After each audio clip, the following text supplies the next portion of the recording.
Okay, so as I mentioned, I did a review of the main three economics review from that dealt with unemployment and used the unemployment game show and spoke to the children regarding the different types of unemployment.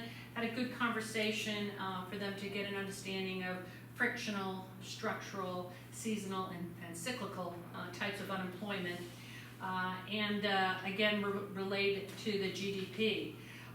So with the business cycle PowerPoint that I did here, we kind of then went through all of the main introduction, if you will, to all of the main points and concepts in regards to the business cycle. So I'm going to quickly just kind of review or go through the to show you the PowerPoint.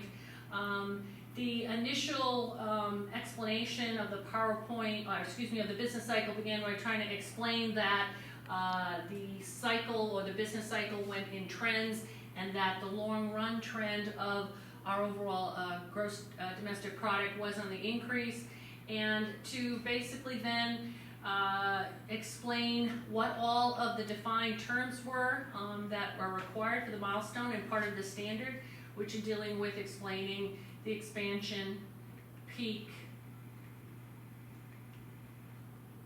contractionary, trough, etc. So after introducing the terms, then got into some of the specifics of at the different points within the business cycle, what were the associated business indicators. That was a key part of what we covered through the various activities and such. Introduced how a recession was established after 6 months, and then did now graphing and as a whole had been done through all of supply and demand, and so this was not a new concept in regards to aggregate supply or aggregate demand, and so it's kind of the utilization of the graphing as part of explaining what the different business cycles were, so that the students could understand that an increase in aggregate demand from a business indicator like or a change like a minimum wage increase or tax cut as to what happened, because graphing and interpreting graphing in an aggregate supply and demand is required for this lesson and for the milestone testing. And then additionally went through again utilization of a supply to show the contractionary aspect of what would happen with GDP, for example, in the introducing a tax increase. So that was kind of a first kind of introduction, if you would, to the terms of what a business cycle was, and relating it to how they would graph it, which was has been a key part of the overall economic or lesson planning throughout the year. Then we went into looking at the or introducing, if you will, the definitions, and I'll have Coach here bring that up in a second. But basically, I had given to the children a 2-page activity sheet, and on one side was the terms and definitions that they had to fill in. Additionally, for students that required that had an IEP or 504, I had the definitions would fill in the blanks so that they could just take some of the definitions were here displayed on the board, and the other students, some of them wrote out the definitions and others just had to fill in the blank. So that was one short activity that we did. And then we actually went through an activity, and I'll ask Coach to bring it up here in just a second, which was using the phases of the business cycle and determining what were the effects of the different business indicators, like interest rates, stock prices, etc. What I did was I assigned each of the basically children in 4 to 6 groups of 4 to 6, and they were assigned, they were each one, if you will, of the business cycle. So one was the trough, and one was expansion, one was peak, one was recession. And they had to go through and determine what was the effect of that particular business indicator in that phase of the business cycle. Coach, could you bring up that so that students can have an idea of what I'm talking about? Thank you.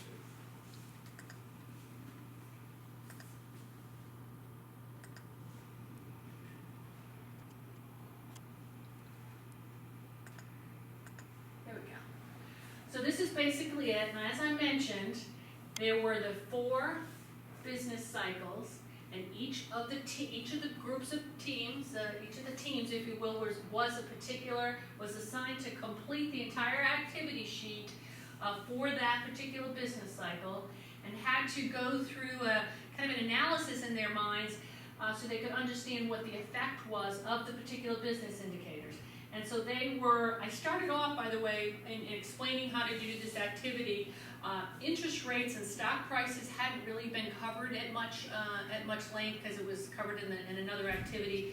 So I kind of went through the interest rates explanation before the children started, and then after I'd given them each of the activity sheets, I was going around helping each of them, and specifically giving them some help with the stock prices, because that was a little bit a new technique, a new understanding to them. But effectively, all the different business indicators covered were interest rates, stock prices, consumer confidence, business profits, consumer spending, industrial production, housing construction, and business investment. So the students had to think through in their mind for each of these business cycles what actually would be happening with each of these business indicators. So it seemed to go, I think it seemed to go pretty well.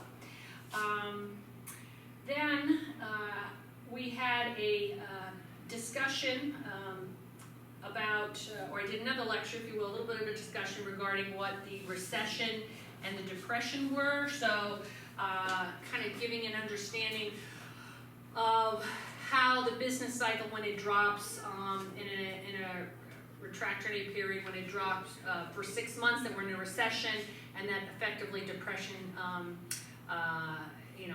is an elongated time of that. So we went over a number of the details regarding the depression that were going to be on the milestone, again in lecture form. And then we spoke just a bit more in a lecture format regarding the causes of the business cycle. These were key also to understand how the business cycle affects the long and short-term goals. And so we talked about a whole number of different factors. I have a number of 4 or 5 different key questions that we talked about in regards to capital expenditures, levels of inventory, innovation, and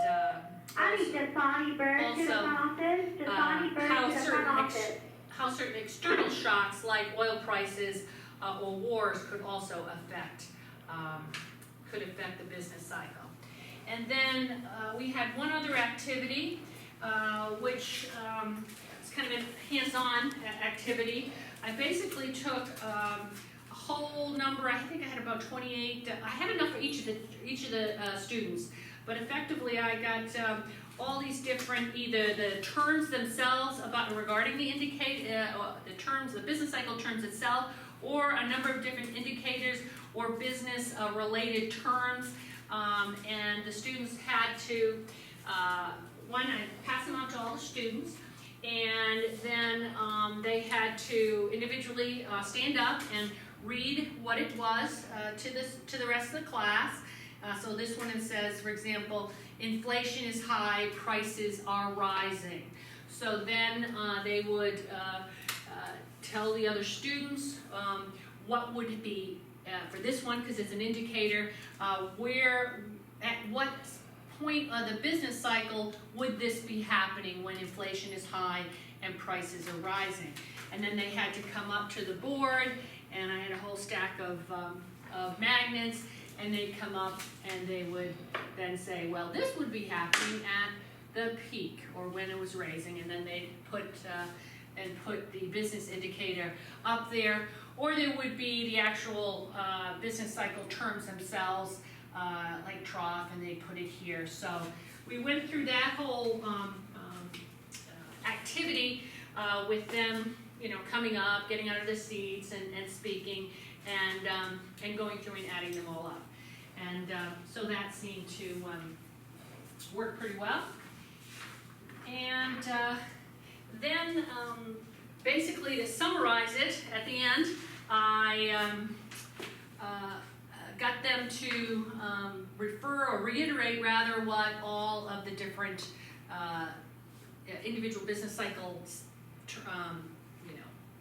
terms were and what they were, and then give some to refer back to the essential question at the beginning of how as a country it affects the long and short term goals, and again tying it back to what the business indicator was and also what its causes were.